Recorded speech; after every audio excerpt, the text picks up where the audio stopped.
राधे राधे दोस्तों, मैं रेणु कुमारी संपूर्ण हिंदी साहित्य में आपका स्वागत करती हूँ। आज हम REET, KVS, CTET, TGT, PGT जहाँ पर भी व्याकरण, हिंदी व्याकरण जहाँ पूछी जाती है, उन प्रश्नों को हम करेंगे। और पहले हम प्रश्न तो बाद में करेंगे, पहले हम उसे प्रॉपर विस्तार पूर्वक पढ़ेंगे कि वर्ण क्या है, शब्द क्या हैं, उन्हें कितने भागों में बांटा गया है। तो आज से हम ये क्रम क्रम से ये सारे पढ़ेंगे। वर्ण क्या है? तो वर्ण एक भाषा की जो सबसे छोटी इकाई होती है वही वर्ण कहलाती है, जिसका कोई अर्थ नहीं निकलता। जैसे क, ल, म और अ, र, ऐसे कोई भी वर्ण है वही सबसे छोटी इकाई है। तो पर जब उन वर्णों को मिला दिया जाता है तब सार्थक जो शब्द बनता है, जिसका कोई अर्थ निकले, वो शब्द कहलाता है। शब्द से ही वाक्य बनते हैं और वाक्यों को मिलाकर भाषा बनती है। तो सबसे पहला है जैसे क, म और ल।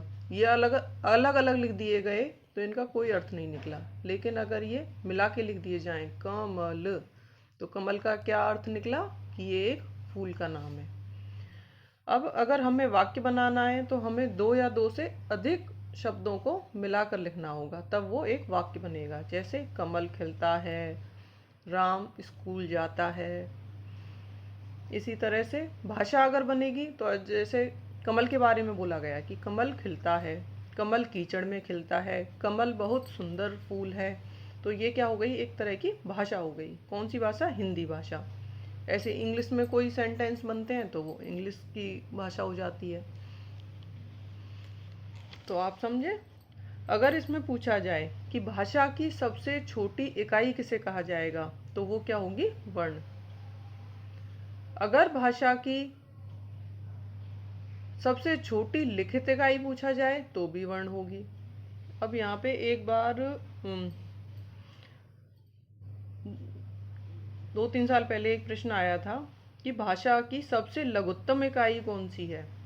तो अब छोटी इकाई तो सब पढ़ लेते हैं कि याद कर लेते हैं, पर जहाँ पे शब्दों का फेर आ जाता है ना, वहीं पे स्टूडेंट कंफ्यूज हो जाते हैं। जैसे छोटी छोटी को अगर लघुत्तम कर दिया, अगर किसी को हिंदी अच्छे से आती है, जिसकी लैंग्वेज में हिंदी है, वो तो समझ जाएगा कि लघुत्तम क्या है। पर अगर किसी के पास लैंग्वेज नहीं है और लैंग्वेज 2 में उसने हिंदी ले रखी है, तो वो कंफ्यूज हो जाएगा कि लघुत्तम क्या है। तो लघुत्तम मतलब सबसे छोटी इकाई, तो वो कौन सी है? वर्ण। लिखित इकाई भी सबसे छोटी वर्ण ही है। भाषा की सबसे छोटी मौखिक इकाई अगर पूछा जाए तो वहाँ पे वर्ण नहीं आएगा, वहाँ पे क्या आएगा? ध्वनि। जो हमारे मुंह से निकलती हैं ध्वनियाँ, जैसे अ, र, ल, कुछ भी जो ध्वनि निकल रही है, जिसे लिखा नहीं जा सकता, सिर्फ मौखिक पूछा है, तो वहाँ पे ध्वनि आएगी। अर्थ के स्तर पर भाषा की सबसे छोटी इकाई अगर पूछा जाए कि जहाँ पे उसका अर्थ भी निकलता हो, अर्थ के स्तर पर, तो वहाँ पे क्या आएगा? शब्द। क्योंकि खाली वर्ण का तो कोई अर्थ निकलता नहीं है, शब्दों का ही निकलता है। तो शब्द क्या हो गया? सबसे छोटी इकाई हो गया अर्थ के स्तर पे। अर्थ के स्तर पर भाषा की सबसे बड़ी इकाई अगर पूछा जाए तो शब्दों से मिलकर क्या बनता है? वाक्य। तो वाक्य क्या हो गई? सबसे बड़ी इकाई। ये प्रश्न बहुत बार पूछे जाते हैं, लगभग हर एग्जाम्स में ही पूछे जाते हैं कि छोटी इकाई कौन सी है भाषा की, तो वहाँ पे वर्ण आएगा। मौखिक इकाई अगर पूछा जाए तो ध्वनि आएगा। भाषा की सार्थक या अर्थ इसके स्तर पे पूछा जाए तो शब्द आएगा। सबसे बड़ी पूछा जाए तो वाक्य आएगा। तो वर्ण के बारे में इतना तो आप जान ही गए। अब हम पढ़ेंगे कि वर्ण के विचार, कि वर्णों के व्यवस्थित जो उच्चारण समूह को वर्णमाला कहा जाता है। कि वर्ण है क्या, वर्ण को किस तरह से लिखा जाता है, उसका एक सही क्रम है। आपने छोटी क्लासों में पढ़ा भी होगा कि अ के बाद बड़ा आता है, फिर छोटी, बड़ी, छोटा ऊ, बड़ा ऊ, इसी तरह से। तो उनका एक क्रम है, तो उसी को हम वर्णमाला कहते हैं।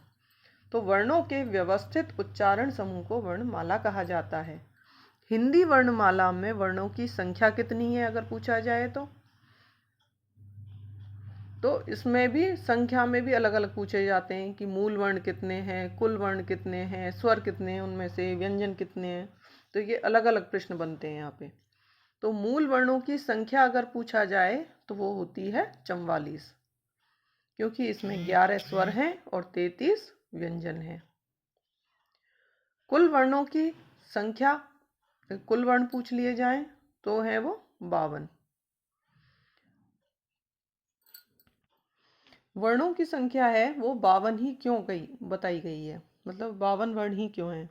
तो केंद्रीय हिंदी निदेशालय द्वारा 1967 में एक मानक वर्णमाला प्रकाशित की गई, उसमें वर्णों की संख्या 52 ही मानी गई थी, इसीलिए 52 ही वर्ण माने गए हैं।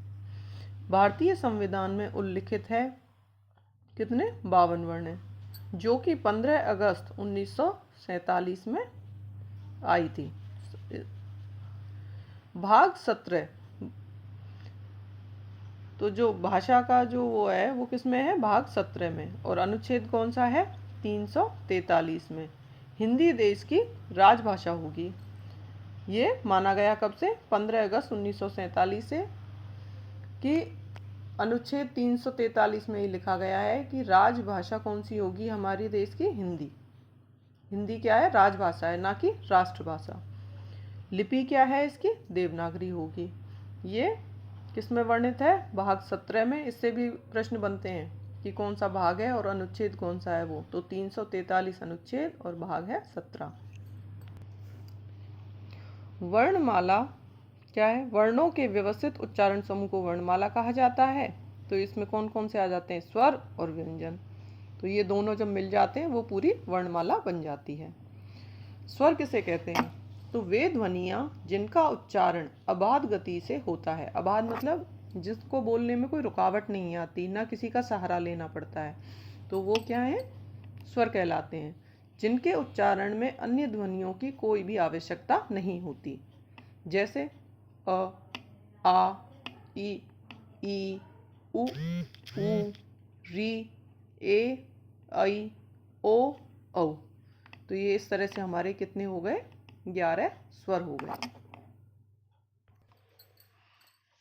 अब जैसे री वर्ण है, तो परिभाषा की दृष्टि से तो स्वर नहीं है ये। री री ये एकदम स्वतंत्र रूप से नहीं बोल रहा है, तो ये स्वर नहीं है, फिर भी इसे स्वर मानना चाहिए। क्यों? क्योंकि री भी स्वरों की भांति व्यंजनों के बाद में प्रयुक्त होता है। जहाँ पे भी, अब जैसे हम व्यंजन बोलेंगे ना, कोई भी व्यंजन बोलेंगे तो उसमें बाद में ही री का प्रयोग किया जाता है। जैसे हमने बोला क, तो क पहले बोला, उसमें क्या मिला हुआ है? अ। बिना अ के हम क को बोल ही नहीं सकते। तो व्यंजन तो पहले आ गया, स्वर कब आया? बाद में। ऐसे ही जब कहीं पे भी री प्रयोग में होगा तो वहाँ पे री जो है वो बाद में ही बोला जाएगा। जैसे अब जो गिरी होता है, गिरी में ई की मात्रा है, अब लग भले ही ये पहले रही है और र पे भी पहले ही लग रही है आगे की तरफ, पर बुल कब रही है? गी, ग पहले बुल रहा है, गी, री, र के बाद ई बुल रहा है। पर मात, अब जैसे बोलेंगे मात्री, अब त्री ये भी बाद में बुल रही है, इसीलिए री को स्वर में जोड़ा गया है। फिर बात आती है अंग और अह की। तो अंग जो है वो क्या है? अनुस्वार, और अह क्या है? विसर्ग। इन दोनों को ही अयोगवाह कहा जाता है। कई बार प्रश्न बनता है कि अयोगवाह की संख्या कितनी है? तो कितनी है? 2। नामकरण किसने किया था इसका? तो ये किया था किशोरीदास वाजपेयी ने। अयोगवाह का नाम दिया था किसको? अनुस्वार और जो विसर्ग है उनको अयोगवाह का। अब पढ़ेंगे व्यंजन। व्यंजन वी प्लस अंजन। स्वरों के विपरीत होते हैं ये। उच्चारण में बाधा आती है, घर्षण होता है, रुकावट उत्पन्न होती है। उच्चारण के समय स्वरों की सहायता अनिवार्य रूप से ली जाती है, उन्हें क्या कहा जाता है? व्यंजन। अब जब हम स्वर को बोलते हैं तो उसमें हमें किसी अन्य व्यंजन की, ना किसी अन्य स्वर की जरूरत पड़ती है, वो सिर्फ अपने खुद का जो वर्ण है उसी से बोलता है। लेकिन जब व्यंजन बोलना हो कुछ भी, तो उसमें स्वर जरूर जुड़ेगा साथ में। बिना स्वर जोड़े वो बोला ही नहीं जा सकता, और बोलने में उसे घर्षण पैदा होता है, थोड़ी सी रुकावट भी आती है, तो उसी को क्या जाता है? व्यंजन। उच्चारण स्थान के हिसाब से अगर देखा जाए तो वर्ण कितने तरह के होते हैं, कितने वर्ग हैं व्यंजनों के? 5 वर्ग। जैसे कंठ, तालु, मूर्धा और दंत और एक ओष्ठ। तो इस तरह से ये कितने हो गए? 5। अब इनमें क वर्ग जो है वो कंठ से बोला जाता है, जैसे क, ख, ग, घ, अंग, ये। तो ये कैसे बोले जा रहे हैं? कंठ से। च वर्ग की बात आए अगर तो वो तालु से बोले जाते हैं, जैसे च, छ, ज, झ, इय। जब हम इन्हें बोलते हैं तो हमारी जो जिह्वा है वो कहाँ पे? तालु पे स्पर्श करती है, इसीलिए इनको तालु वर्ग में रखा गया।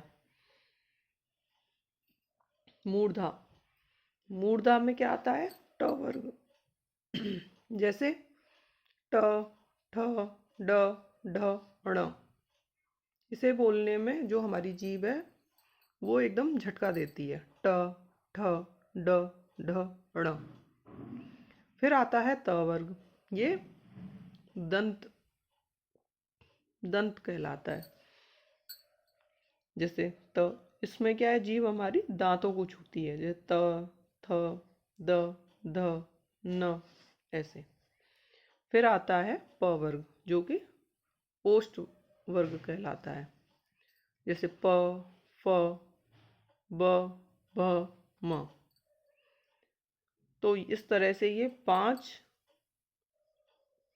हर एक वर्ग के 5 वर्ण। और कितने हो गए ये? 5 वर्ग वैसे हैं। इस तरह से ये 25 वर्ण हो जाते हैं। तो इन 25 वर्ण को क्या नाम दिया गया है? स्पर्शी या फिर वर्गीय व्यंजन। स्पर्शी व्यंजन अगर पूछा जाए कितने, तो कितने? 25। या फिर पूछ लिया जाए वर्गीय व्यंजन कितने, तो वो भी है 25। स्पर्शी या वर्गीय कुछ भी आ सकता है।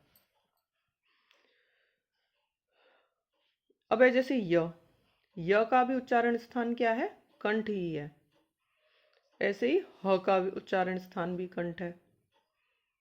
अगर र का पूछा जाए तो तालु, और जो शलगम वाला है वो भी तालु से बोला जाता है।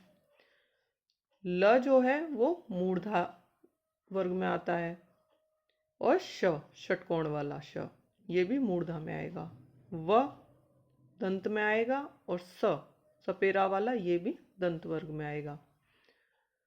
इस तरह से ये तो इनके उच्चारण स्थान हो गए। अब य, र, ल और व, ये जो चारों वर्ण हैं इन्हें क्या कहा जाता है? अंतस्थ या फिर अर्ध स्वर व्यंजन। य, र, ल, व। ह, श, श, स, इनको क्या कहा जाता है? ऊष्म। ऊष्म मतलब इन्हें बोलने में जब भी हम बोलते हैं तो हमारे मुंह से एक गर्म हवा जैसी निकलती है, जैसे ह, श, श, स। इसीलिए इन्हें ऊष्म व्यंजन बोला जाता है। फिर आता है श, त्र, ज्ञ और श्र। ये चारों क्या हैं? संयुक्त व्यंजन है, क्योंकि ये 2 वर्णों से मिलकर बने हैं। जैसे क और श से मिलके बना है क्या? छ। लास्ट में स्वर तो आएगा ही आएगा, बिना स्वर की सहायता से कोई भी व्यंजन बोला ही नहीं जाता, इसलिए ये अ। अगर इसका विच्छेद अगर पूछ लिया जाए तो क, श और अ, इसे मिलाकर बनेगा श, क्षत्रिय वाला श। फिर आता है त्र। त्र में त और र आ रहा है और स्वर आ रहा है अ। ऐसी ज्ञ बनता है ज्ञानी वाला ज और इया से मिलके। श बनता है श से शलगम वाला और र, श्र, दोनों आ रहे हैं ना इसमें, श्र। इसलिए ये चारों जो हैं संयुक्त व्यंजन कहलाते हैं। बात की जाए छ, त्र, ज्ञ और श्र, इनका अगर पूछा जाए उच्चारण स्थान, तो ये जो मिलके बने हुए हैं संयुक्त व्यंजन, इनका कोई भी उच्चारण स्थान नहीं है। अगर ये कंफ्यूज करने के लिए आपको दिया जा सकता है कि त्र का उच्चारण स्थान क्या है, त्र 2 जगह से बोल रहा है, तो ऐसा तो कोई वो वर्ग बना ही नहीं है, तो इसलिए इनका कोई भी उच्चारण स्थान नहीं है चारों का। अब जैसे द और ध्य ये लिखते हैं ना, विद्या, विद्यार्थी, विद्यालय, उनमें ये जो शब्द लिखा जाता है, तो ये संयुक्त व्यंजन में क्यों नहीं है? क्योंकि अगर हम विद्या, अब जैसे विद्या हमने ऐसे लिखा विद्या, अगर ऐसे न लिखकर हम इसे विद्या को ऐसे भी लिख सकते हैं, तो इसका विकल्प मौजूद है, इसे हम दूसरे तरीके से लिख सकते हैं। पर अगर हमें कक्षा लिखना होगा तो हम कक्षा को कैसे लिखेंगे? कक्षा, ऐसे ही लिखा जाएगा कक्षा को, और किसी दूसरे तरीके से हम नहीं लिख सकते। ड और ढ ये द्विगुण व्यंजन कहलाते हैं, या फिर ताड़न जात भी बोलते हैं इनको। जैसे अंग्रेजी शब्दों में इनका प्रयोग होता है, जैसे कि रोड अगर हम बोलेंगे, रोड, करोड़,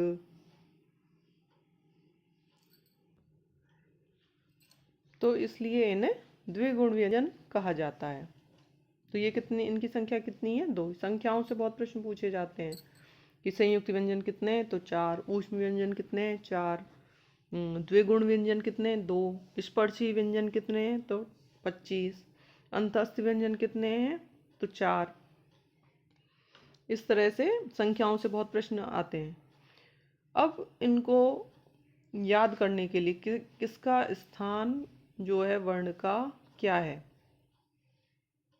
बोलने का जो उसका उच्चारण स्थान है वो कहाँ है, तो उसके लिए संस्कृत में कुछ सूत्र दिए गए हैं। जैसे अकुह विसर्जनीया कंठ, तो इसमें अ, आ और क वर्ग के सारे, और विसर्ग, विसर्ग में ये 2 बिंदी जो आती हैं अह खाली, और ह, अ कु ह विसर्ग, विसर्ग निया कंठ, तो ये कहाँ से बोले जाते हैं? कंठ से।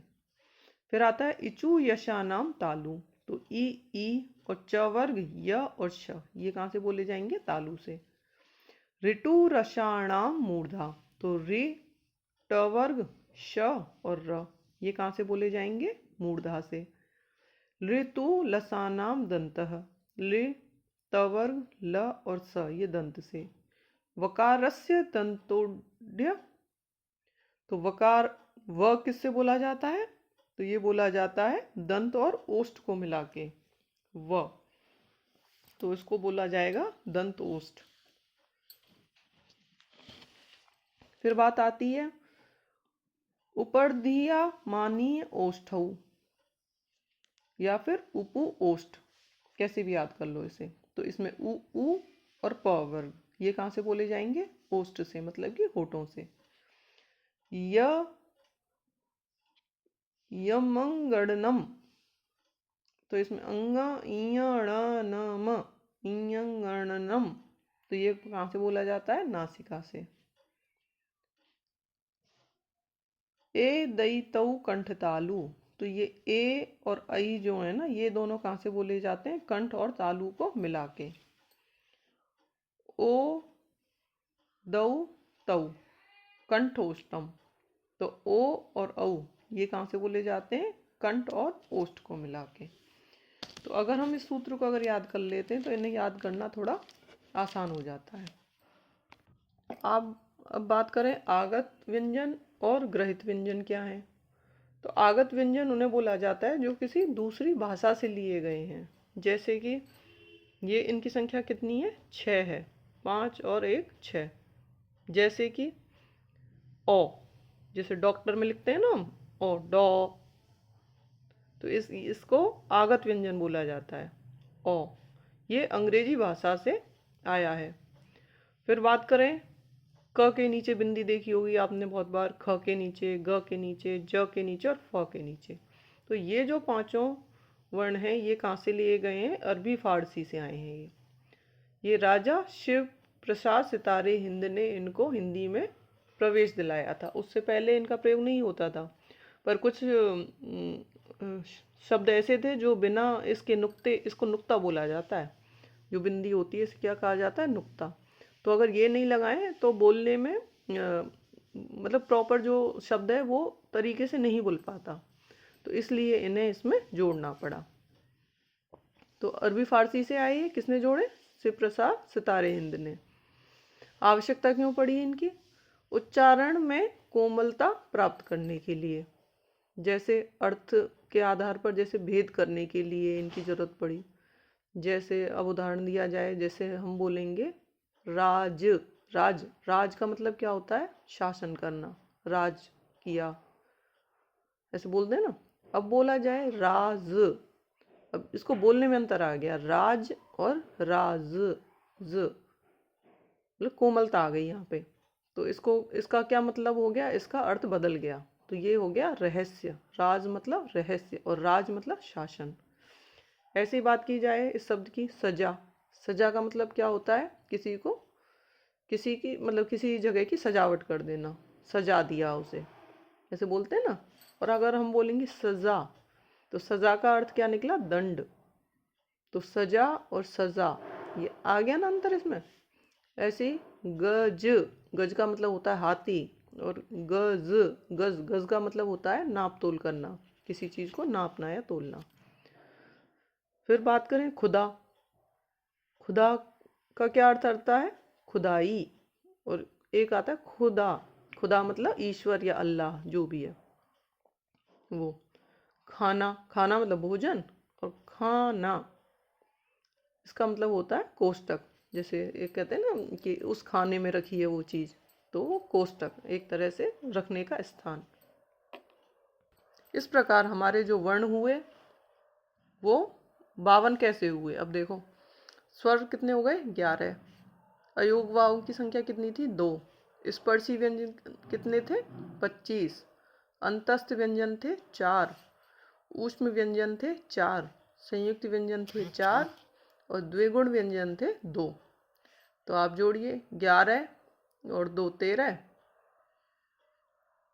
13 और 4 17, 17 और 4 21 और 2 23 और ये 4 27, 27 और 25 जोड़िए तो कितने हो गए? 52। तो इस प्रकार हमारे वर्णों की संख्या कितनी हो गई? 52।